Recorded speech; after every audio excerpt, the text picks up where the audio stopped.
Oh, no worries. Better now. How's everybody doing today? We're doing great. Good. We were just showing a couple of the pictures of your photographs Perfect. On Instagram. I had some great access with the Cuban national team recently here in Canada's capital for the 2 weeks of summer we get every year. So it's good they were here on tour playing against the Independent League, and so had some up close access, which I have in the past, and it's very interesting, and was lucky in some regards to capture some of the photos I did. As obviously we had some big news yesterday break, so. I gotta ask, where did the fascination, the love of Cuban baseball, where did that start? Yeah, so simple enough. I was kind of lured to go down to Cuba in 2012. Originally just as a vacation to try and escape the winter, but with a good friend of mine that I played baseball with, who said that I'd love it. I didn't know really what to expect, and so in some ways it's overwhelming. In other ways, it's underwhelming in the infrastructure. The stadiums are impressive, but definitely dated. So while there, we went to see a couple games. Before I did, a few of the locals were telling me that one of the guys playing for Cienfuegos was a chap that I absolutely had to see. And it turned out that was Jose Abreu. And so seeing him play the first time, right away could see that, all the players were talented, but you could tell right away that this guy had something special.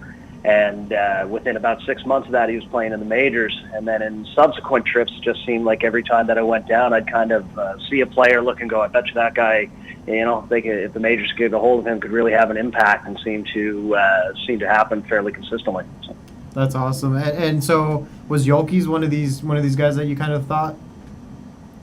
Well, more so, obviously, in the name recognition. So Okay. he first kind of came across the blotter about 2 years ago, and so the Cuban national team has been doing a tour playing against the CanAm League. They did it in 2016, 2017, took a little break and came back this year. So obviously saw the name recognition by comparison to the rest of the team, which was probably a little bit more mature. So kind of saw that, and I guess to get into it, there's no doubt. I think for people who don't know, that he has left the team while they were in New York, just outside New York City, and with the eyes of once he can establish residency in another country and be declared a free agent, basically to sign eventually with a major league team.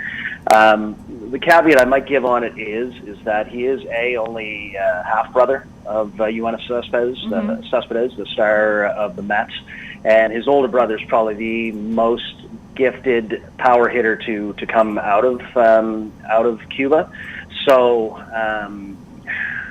I go back and forth a little bit on it. The tools are there, the pedigree is there. I don't think the path is going to be as linear as people think it will at first. Sure. With the restrictions that are on spending, I would look at it. And of course, it's not my money. I would probably take the risk on him. But I think when you look at the path that UN Moncada or Lourdes Gurriel Jr. that have taken with the White Sox, with the Blue Jays, where it's not necessarily as immediate an impact as people would think. I think people need to have a little bit of patience with some of the younger players now. They're not as polished as the previous generations, like Abreu and Gurriel. Cuba's very much a breaking ball league, so that's probably one of the adjustments. Adjusting to the lifestyle is a big thing, but the reality is that most of these guys aren't facing the consistent fastballs that they'll see even in unaffiliated ball now, but especially the minors and then in the majors. So I think that's the biggest adjustment, going from a breaking ball league to a fastball league. How do you see the state of baseball right now in Cuba? Yeah, it's facing a lot of pressures, and so there's no doubt that it's. I hate to say it's in decline. There's a lot of pressures politically. There's a lot of pressures. More kids are playing soccer. The next generation is spending more time on their cell phones. Resources are a big issue. And so, what we've seen over the past few years is the sheer amount of drain is incredible, and that's just the players that you do hear about. But some of the estimates peg that in 2016 alone, 150 players probably left for other opportunities. If 10 of those guys make to the majors, maybe another 10, 15 are in the minors. Those are just a number of guys that have disappeared. and that's in a 16-team league. So it's they're trying to do some things. Some of those players have been repatriated, and actually some interesting stories that Yoelqui Betancourt, former major leaguer, is actually going to be coming back to play in Cuba. Buena, who would sign with the Dodgers, is going to be coming back. But it's the sheer amount of drain is incredible. But I guess what I would say is there's probably more Cuban baseball talent than there's ever been. It's just a lot of it's not in Cuba. Interesting. Very interesting. So are they in the Dominican? Are they in Japan? Where do they end up? Well, there's some of that. There are a number of players that have gone to Dominican. They've either established their residency there with hopes of going to the majors. There are some guys there that have just gotten out and are hoping for a chance. And we've seen different things there. There are a few guys that went to Dominican, probably realized that their stock wasn't as high as they hoped and were allowed to come back to Cuba. The Japanese structure is a little bit different. That actually there's quite a few mature players that have gone over there and can make a good living and are allowed to bring that back. So a couple of the bigger hitters, or probably the best hitter still on the island, though, even though he's quite a bit older, would be Alfredo Despaigne, who plays in Japan and does very well. And so it's a structure that works for some guys. And I mean, there are players playing professionally all over. Some are allowed to come and go, some aren't. So there are guys playing in Mexico, Panama, Italy. There are quite a few players that are playing in Ontario this year, and Quebec City, as part of the CanAm League, has built a little bit of a pipeline. There's the Kitchener Panthers of the Inter-County Baseball League, which has built a nice pipeline, and they use 4 spots every year to bring in imports. And actually, I'm hoping to travel down to see them at some point this summer to capture some of those stories and some of those photos. So yeah, there's Cuban baseball talent all over the world. And there is still quite a bit in Cuba. It's just, I think you see that the learning curve once they get off the island is steeper than it used to be, and the pitching has taken a serious step backwards. Some of that is in the approach, some of it's nutrition, some of it's training. It's a lot of different factors. So. Now, Phil, you have a film, correct? Yes. That I'd like you to tell us a little bit about. Yeah, absolutely. So I touch on kind of some of my own experiences, and as I said, I've been going since about 2012 and chronicling different things. And then about 3 years ago, the team here in Ottawa had brought in a couple of import players. One of them was a gentleman named Alexander Maeta. And so my Spanish isn't strong. I rely on Google Translate quite a bit. And one of the quirks I find is that anytime a pronoun appears in Google Translate that's also a proper noun, it kind of switches that out for the. It doesn't recognize that it's a name. So Maeta is loosely Mayeta, which is a suitcase. So basically, I put together the story following him and had met him in Cuba before, so it's kind of a worlds connecting in my story. Also given a little bit of a breakdown on the structure of the Cuban National Series, and so it's called Have Maeta Will Travel. That was screened at the Baseball Hall of Fame in 2017 as part of the Cooperstown Film Festival, and actually now resides in their reserve as well. And that can be seen on my Facebook page. I also have it on YouTube as well. Wow, so cool. how do you go about getting the film in the Cooperstown Film Festival? Do you just email it out to them, or how does that process happen?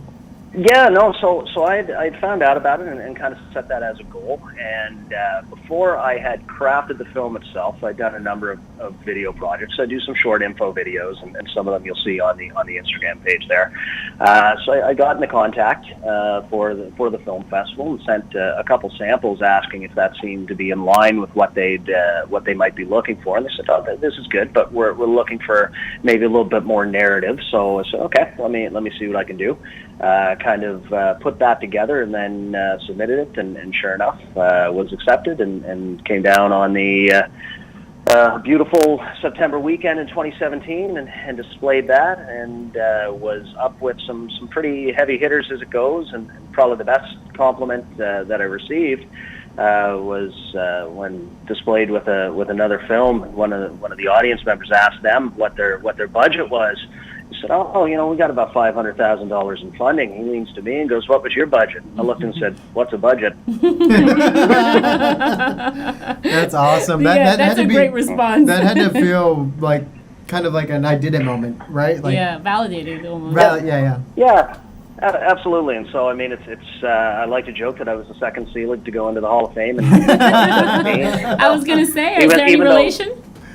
Nah, Bud hasn't returned my phone calls. Maybe this will get me there, but it's not a common name here in Canada. And actually, I can tell I have to go on a baseball blog for people to pronounce it correctly, because I've heard every butchering. But typically, you can tell if someone's a baseball fan if they get it correctly. Right. Oh, okay. That's awesome. That's funny. So I have a question, Phil. Have you maintained, or have you been able to see any of the guys who defected in the past, and have you seen them in the present? Is there a relationship? Yeah, so I don't want to overstate that. I've kept in touch with a few and recently put together a couple videos and some photos. So there's a couple of youngsters that signed with the Marlins, and they're currently in the advanced A ball. That would be in Victor Mesa and Victor Mesa Jr. So they're working their way through the system. I believe Mesa Jr. was actually just promoted from extended spring training to the Gulf Coast League. Victor is currently injured, so I think he's been having some problems with his legs, which has kind of held back his development time. But no, keep in touch with a few guys there, and increasingly, the social media world has made life easier in some regards, and as much as, like I said, there's a bit of a language barrier. Sometimes I have increasing players that are still on the island that send me messages wondering when I'm going to come back, and some of the photos that I've shared with them are kind of maybe the first that they've seen of professional photos of themselves. So that's definitely opening some doors, and my focus moving forward, any opportunity that I can get to shoot players while they're here is great.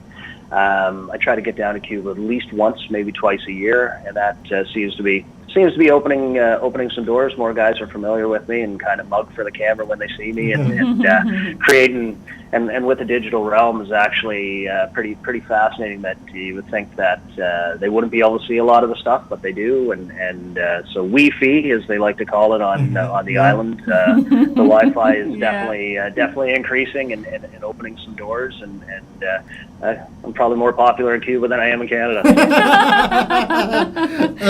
Well, you're definitely popular here because we love your photos. Yes, and I got to say, Perfect, too, thank you.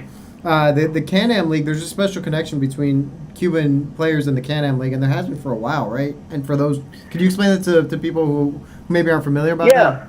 Yeah, so I think it was the president of the Quebec Capitals going back, I want to say about 2015. So my own experience, Ottawa joined the CanAm League in 2015, and in that summer, Yoelqui Céspedes, who's kind of, I hate to say the forgotten brother, but and also as a little bit of an aside, one of my favorite things about Cuba sometimes is the names. So there's Yoelqui, and Lourdes Jr., but everybody calls him Unito. Yes. So some of the names are funny, but Yoelqui Céspedes and Alexei Bell, who tried for a little bit to, he was in the Texas system, were playing for Quebec City, and so that kind of opened my eyes to that. But basically, I believe it's the president of Quebec City had first brokered that deal, and they've been bringing players up every year, and then in 2016 is when they did the first CanAm tour, which was really preparatory for the World Baseball Classic. We had as many guys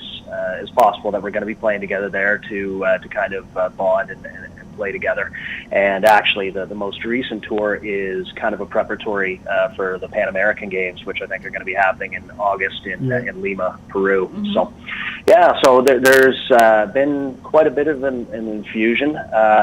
We've seen some of the better names come through over the last couple of years. So specifically in 2016 was Louis Robert, who hopefully you guys will see soon enough in Chicago. I think he's got people tantalized, and I think he looks like he's going to make the jump. And there were a few other players that were on that tour that have since now gone on and are kind of at different stages in the minors, including Victor Mesa and So maybe Cespedes might be the next one on that, but we shall see. You mentioned Luis Robert, but in Double A, he's tearing it up right now in Double A for the White Sox system. Is he one of those players? A lot of people that I've read about say that he might be the best of the bunch for the Chicago prospects, which is saying something because they have a deep farm system.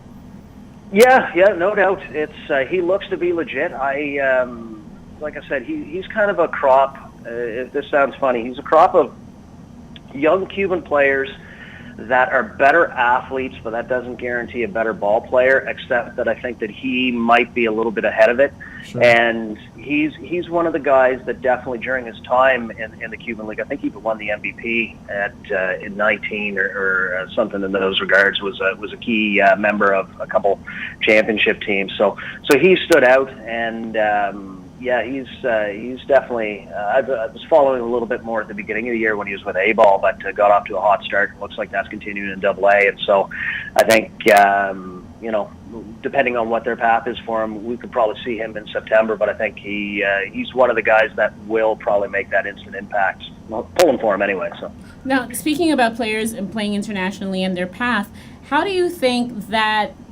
the decision by the Trump administration, as far as not allowing Cuban players to come and play here, how do you think that will affect the future of Cuba, the future of the Cuban players? Do you think that there will be one day when the players can come legally? I hope so. I go back and forth on a level of this in terms of, obviously it's a very complex situation, and I was hoping that something maybe as trivial as baseball could be a great lever to pull. And, Cuba was actually saying all the right things, which surprised quite a few people, that fundamentally the money would not go to the top, that it would be infused back into the into the league, into the development. And if that's the case, I'm all for that. And at the same time, a safe passage for players to make their way. So it's a little bit tough. I mean, my thought on what the actual pipeline is that it would take a few years under their current structure that they propose there to see a few impact players come over. Not that would stop the guys that want to get out. So I mean, I've heard different rumblings that most of the human traffickers thankfully have been kind of eliminated, but it does not mean that they're not always lurking, and this recent decision may open the door for that again.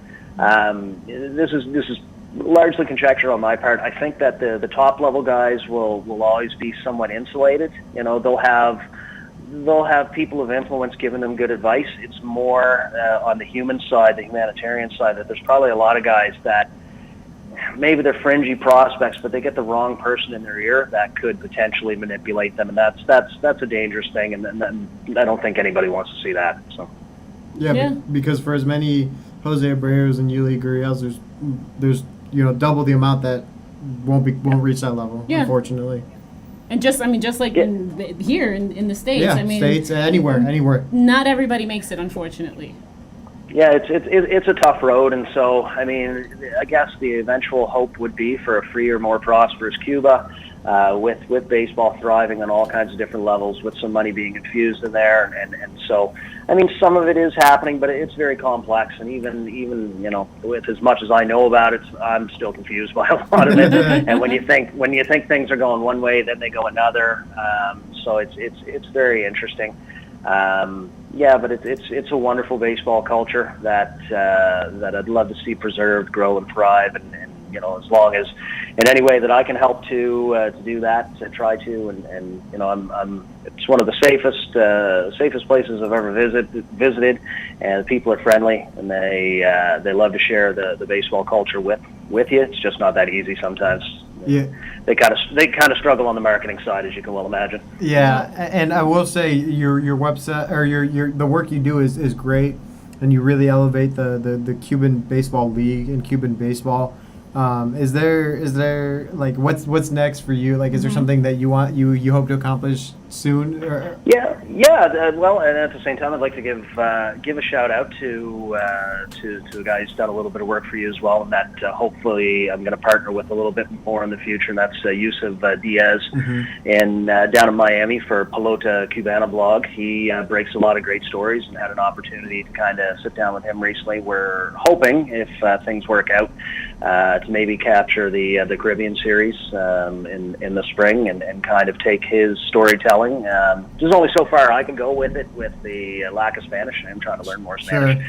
And, he's got a lot of contacts there. So if we take my storytelling and his narrative together, is kind of the thing that we're looking to hopefully grow upon. So that'll be interesting to see. We'll look forward to it. Yeah, and I gotta ask you, when you're in Cuba, what's your what's the go-to meal? What are you eating? What's the first thing you're looking for? So I'm distinctively North American. I'm a meat and potatoes kind of guy, and this might surprise you. That it's hamburguesas, although they are getting better. They are getting better. Yeah, they are getting better. Although a close second, although it's a little bit hard to come by, is the rock lobster is the diet for. If you can get a fresh serving of lobster tail, is incredible. It's just mind blowing. What are some of your favorite places to visit on the island? Yeah, so my first love was probably Cienfuegos, so home of the Elefantes, and again in Chicago, you guys should be very familiar, as Abreu and Moncada are from there. So that's where I first went to. The structure of the league kind of changed my approach a little bit, because they have 16 teams. The season starts kind of mid-August, runs until typically January, but at the halfway mark in October, only 6 teams advance now. Okay. They do a dispersal draft, and because all of the best players for Cienfuegos are in Chicago, they typically don't advance. So that moved most of my plans to Havana, and Havana's a fascinating city, and in as much as this will be popular for a lot of people in Cuba if they're watching, be unpopular because Industriales is considered the Yankees of Cuban baseball. People love them or hate them, and of course they get a lot of the attention there. But that's kind of the easiest jumping off point for me, and spending more time in Havana. But also I'm proud to say that I can call a couple of players my friends now, and they show me a lot of great hospitality when I come down, and so it's a great spot. Awesome. Do you have a nickname? Do they give you a nickname? Do they call you, I don't know, El Gringo? No. There's a little. So one of the crews in Cienfuegos referred to me as the fourth Gurriel brother, Yoelqui Céspedes. And what was the reasoning behind that? Well, we were. So I'm hoping it was a compliment. We were hitting baseballs on the beach, and they looked at they must have seen something in my swing and said, "Oh, he's the lost Gurriel brother." So. That's great. That's a great nickname. Yeah. Next time we have you on, we're gonna have to put Phil Selig, photojournalist / Philly Eskia. Yeah. Fourth Gurriel brother. Yes. I want to ask you one rapid fire question. Sure. I wanted to ask this at the beginning and I completely forgot. But who was your favorite player growing up? For me, it's definitely Don Mattingly. Don Mattingly, okay. So big Yankees fan growing up as a kid, even in Canada. So I mean, people assume it's Blue Jays country. My parents tried to get me on board with that, but it was kind of passed down through my older brother and through my grandmother, big Yankees tradition, and so always been a Mattingly fan, and still try and wear 23 when I can, and actually hoping to meet up in Miami with them someday. So maybe this will get me one step closer. Awesome. Well, good luck with that. Are you still a Yankee fan? Yeah, absolutely. There we go. They're looking pretty good. Looking forward to this weekend. So. Yeah, that'll be fun. That'll be a lot of fun. I'm excited for that too. Well, thank you so much, Phil, for being on with us and hanging in there through our technical difficulties. Yeah. Thank you very much. Look forward to seeing more of your work. Perfect. Thank you. Stay in touch, guys. Thank you. Bye-bye. Adios. Thanks. Have a great weekend. You too.